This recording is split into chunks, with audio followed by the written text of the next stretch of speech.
Hello everyone, welcome to hello exam.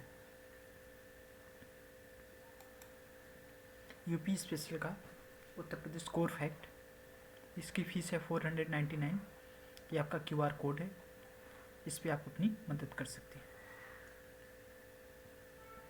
देखिए मैं आप लोग को कहाँ पर क्या क्या करा दिया था, इसका एक क्विक रिवीजन करा देता हूँ 2 मिनट में। देखिए शोध संस्थान इंस्टीट्यूशन लखनऊ की सब करा दिया था पिछले लेक्चर में रिवीजन। फिर उसके बाद आपका वाराणसी की क्या क्या आपका बीज अनुसंधान, वाटर, चावल, उसके बाद प्रौद्योगिकी IIT-BHU, ये सब हो गया। बरेली के central avian research institute, Indian veterinary research institute, national research centre for, फिर उसका केंद्रीय, फिर कानपुर का Indian institute of sugar technology, IIT Kanpur, Indian institute of pulses and research, फिर रायबरेली इंदिरा गांधी राष्ट्रीय उद्यान, फिर राजीव गांधी राष्ट्रीय विभाजन विधि, Rajiv Gandhi institute of technology Prayagraj में, Mehta institute of math and physics केंद्रीय, फिर आपका आगरा में टीबू डेमोन्स्ट्रेशन, गाजियाबाद, फिर बुलंदशहर, झांसी, मथुरा। फिर ये पंचायती राज व्यवस्था, इसका बता दिया था पार्ट टेम्पोररी स्थायी। उसके बाद क्या क्या होता है, लोकल बॉडी कैसे होती है, बॉटम टू अप अप्रोच बता दिया था, विकेंद्रीकरण बता दिया था कैसे, ग्राम, जिला, केंद्र, संस्थाएं, लोकतांत्रिक संस्थाएं। अब फिर आज से मैं आप लोग को हिस्टोरिकल बैकग्राउंड से आपको बताता है। इसमें देखिए आपका मेयो भारत के गवर्नर जनरल थे। भारत में सर्वप्रथम जनगणना 1972 से स्टार्ट हुई। 1972 से ये अस्थायी रूप से स्टार्ट हुई, 1972 से स्टार्ट किया। फिर ये स्थानीय स्वशासन की बात कही, इसमें वर्ड्स किया। लॉर्ड मेयो के काल में स्टार्ट हुआ जनगणना। उसके बाद लॉर्ड रिपन 10 साल बाद 1981 से परमानेंट जनगणना स्टार्ट हो गई। यह अस्थायी स्वशासन का प्रस्ताव था। इसमें पर 10 ईयर्स के देखिए 82, 92, 2001, 2011, तो इसी तरह से थे। इस अभी पिछला जो लेटेस्ट हुआ 2011 का हुआ, और उसके बाद अब क्या होगा 2021 का होना था, कोविड की वजह से डिले है। बाकी सरकार की आप समझ ही रहे हैं क्या पॉलिसी है। तो इसमें उसमें लॉर्ड रिपन के समय से ये हमेशा क्वेश्चन बना रहता है कि लॉर्ड रिपन के किसमें से लगातार कंटिन्यूस स्टार्ट हुई है।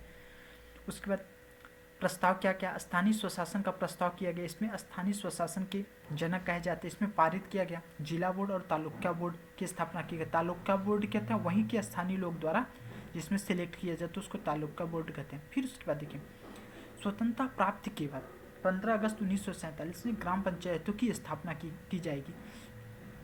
ये ग्राम पंचायत क्या था, ये एक शासन का इकाई है। मतलब कि जो ग्राम पंचायत होती है, it is also part of the your system. जैसे डिस्ट्रिक्ट लेवल, ग्राम पंचायत लेवल, उसके बाद आपका स्टेट लेवल, कंट्री लेवल। तो ये एक जो ग्राम प्रधान है ये एक पावर दिया गया है, एक इकाई है। इस जैसे ग्राम प्रधान जो first person of your village, इसी तरह से first person of your country, first person of your country your president. इसी तरह से जो टोटल पार्टी, इसलिए गांधी जी का जो कॉन्सेप्ट था कि गांवों को मजबूत होना चाहिए, उसमें क्या डिसेंट्रलाइजेशन ऑफ पावर होना चाहिए, क्योंकि इसका ये कनेक्शन होता है peoples are connected with direct. गांव के लोग डायरेक्ट पीपुल कनेक्ट होते हैं, जो व्यवस्थाएं आती हैं उन चीज़ को डायरेक्ट उनको लोग में पहुँच जाती हैं। फिर इसके बाद इनकी 7वीं अनुसूची बनी राज्य की नीति। उसके बाद राज्य सूची में स्थानीय स्वशासन, इसमें निर्देशक तत्व क्या है, आर्टिकल 40 में आपके बारे में राज्य आपके ग्राम के बारे में बताया गया है। अब उसके बाद आर्टिकल 40 में, अब इसमें आपको बता दो ग्राम पंचायत के जो प्रधान के 29 कर्तव्य होते हैं, उसमें 29 इनकी ड्यूटी होती है। उसके बारे में आप कमेंट कर सकते हैं। ये DPSP का पार्ट है, पार्ट 4 ये आपका है। पंचायती राज एवं सामुदायिक विकास मंत्रालय ये है, इसी को मैं आप लोग को बता देना चाहूँ। पंचायती मंत्री इसके हेड है। सामुदायिक विकास कार्यक्रम कम्युनिटी डेवलपमेंट प्रोग्राम 2 अक्टूबर 1952 से स्टार्ट किया गया। उसमें ये असफल रहा। रोजगार कृषि मतलब कम्युनिटी डेवलपमेंट प्रोग्राम 1900, इसमें कम्युनिटी को डेवलप्ड किया जाएगा। कब से, रोजगार, कृषि और उद्योग के क्षेत्र में। इसमें क्या क्या करना है आपका, ग्राम का विकास करना चाहिए, आत्मनिर्भर बनना चाहिए और स्वशासन होना चाहिए। इसमें क्या क्या आपका आते हैं, मतलब स्वास्थ्य अच्छा हो, शिक्षा अच्छा हो, पेयजल, पानी, बिजली, आवास, यही तो basic necessity of the villagers हैं। इनको अच्छे से स्वास्थ्य हो, सुविधा, पेयजल, बिजली, आवास, इन सब के लिए इन सब की अवस्था, कॉलोनी मिली, इस सब के लिए उनके लिए बेसिक नेसेसिटी थे। फिर राष्ट्रीय प्रसार सेवा में 2 अक्टूबर 1953 में किया गया। राष्ट्रीय प्रसार सेवा में 2 अक्टूबर 1953 में किया गया। अमेरिका में ये फोर्ड फाउंडेशन के सहयोग से ये स्टार्ट किया गया 2 अक्टूबर 1963 से, लेकिन ये असफल रहा।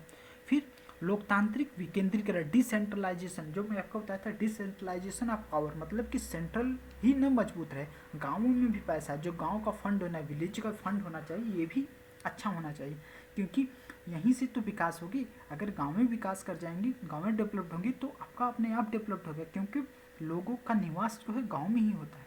आप बड़े बड़े इंफ्रास्ट्रक्चर बना दीजिए, लेकिन वो तो ठीक है, वो कंट्री के लेवल पे ठीक है, लेकिन जब पीपल्स, क्योंकि गांव से ही तो आपकी यूथ आती है, जो वो यूथ आपका मजबूत रहेगी तो आगे का काम करेगी।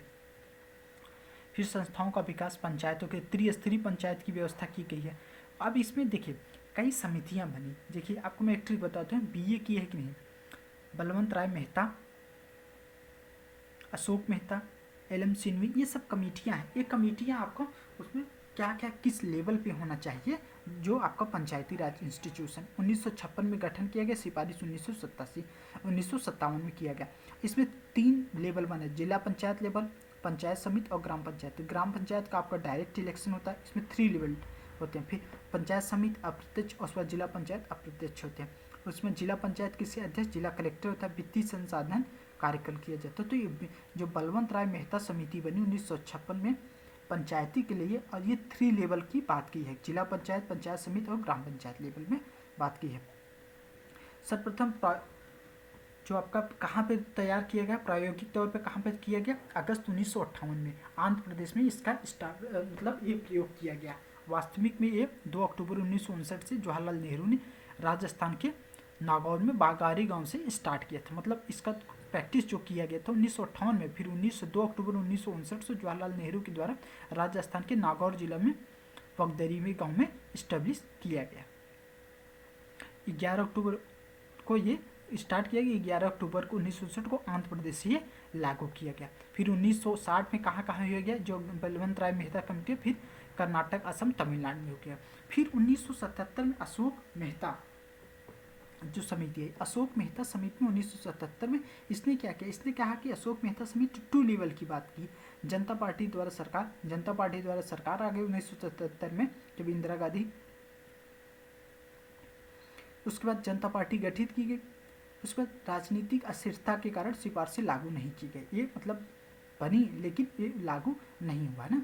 अब ये क्या है, द्विस्तरीय पंचायती राज मॉडल, इसमें 2 लेवल में क्या होना था, इसमें 2 स्तरीय पंचायती मॉडल में क्या गया था, जिला पंचायत जिला स्तर पर और ग्राम पंचायत की आवश्यकता। इसमें क्या कर रहा है, जब 2 लेवल की बात की गई तो इसमें ग्राम पंचायत की आवश्यकता नहीं बता। इसमें क्या कहते हैं, मंडल पंचायत, जिसमें 10 से 15 गाँव में होना चाहिए जिला स्तर पर। फिर 15 से लेकर 2000 की जनसंख्या, 20,000 जनसंख्या पर एक पंचायती संस्था होनी चाहिए। फिर इसमें क्या है आपका, राजनीतिक दलों की सहभागिता का, उसमें चुनाव चिन्हों का प्रयोग इसमें होना चाहिए। ST SC के लिए संस्थाओं के लिए आरक्षण, क्या क्या एस्टेब्लिशमेंट, उनके लिए रिजर्वेशन होना चाहिए।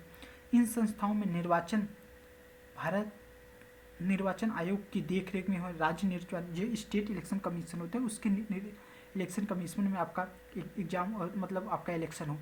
वित्तीय स्थिरता और स्थानीय चुंगी ले सके, और राज्य पंचायती राज व्यवस्था समितियाँ, मतलब वित्तीय स्थिरता और चुंगी ले सके, ये सब ना टैक्स लेने का अधिकार होता है। फिर बलवंत राय मेहता समिति 56-57 में, फिर अशोक मेहता समिति 77। बलवंत राय मेहता 3 लेवल की बात करता है, अशोक मेहता कमेटी 2 लेवल की बात करता है, लेकिन ये लागू नहीं हुआ। फिर GV राव समिति 1985 में आए, योग्यता आयोग द्वारा गठित किए, इसमें 4 स्तरीय पंचायत की व्यवस्था की गई।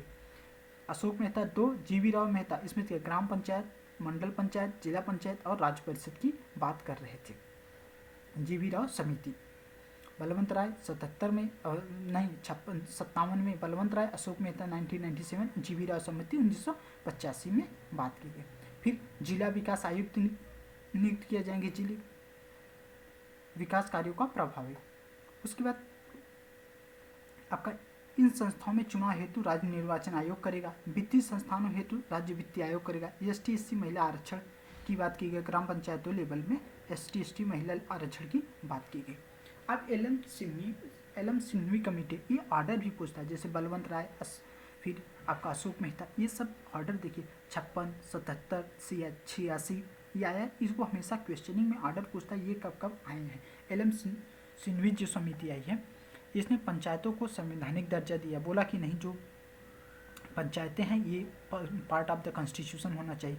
न्याय पंचायतों का गठन, उसमें न्याय पंचायत हो गए 3-4 ग्राम पंचायतों का एक न्याय पंचायत होगा, 3-4 ग्राम का मिलाकर के एक न्याय पंचायत बनेगा। पंचायतों से संबंधित मामलों का हल, उसमें पंचायतों से संबंधित जो मामले होंगे उसमें हल किया जाता है। राजनीतिक दलों को पार्टिसिपेशन में मनाही, मतलब जो पॉलिटिकल सिस्टम है वो गांव के लेवल पे न जाए, गांव के यूथ ये गांव के लिए बनी हुई है व्यवस्था। ये जो दिस पार्ट बिकम तो for the villagers, the local peoples they come out and face the election. This is important factor because it is that if the locals are comes, they have came power, they are unite and they grow. If the bigger man, अगर बिगर political party आ जाएगी तो वो dominate करेगी, तो हर आदमी dominate करेगा। इसमें क्या है कि लोकल न्यू कमर्स आनी चाहिए, इसकी बात इसने बात कर रहा था। फिर स्वतंत्रता निष्पक्ष होनी चाहिए, इसमें राज्य निर्वाचन आयोग होना चाहिए, ये तो है ही। स्टेट इलेक्शन कमीशन ये तो बॉडी है ही है। उसके बाद आपका ये वित्तीय स्थिरता, राज्य वित्त आयोग की बात की है, इसमें वित्तीय स्थिरता। और उसके बाद जब इलेक्शन कमीशन आएगा तो आपको वो देगा ही, उसमें फंड प्रोवाइड किया ही जाएगा। That's all, thank you, have a nice day, God bless you.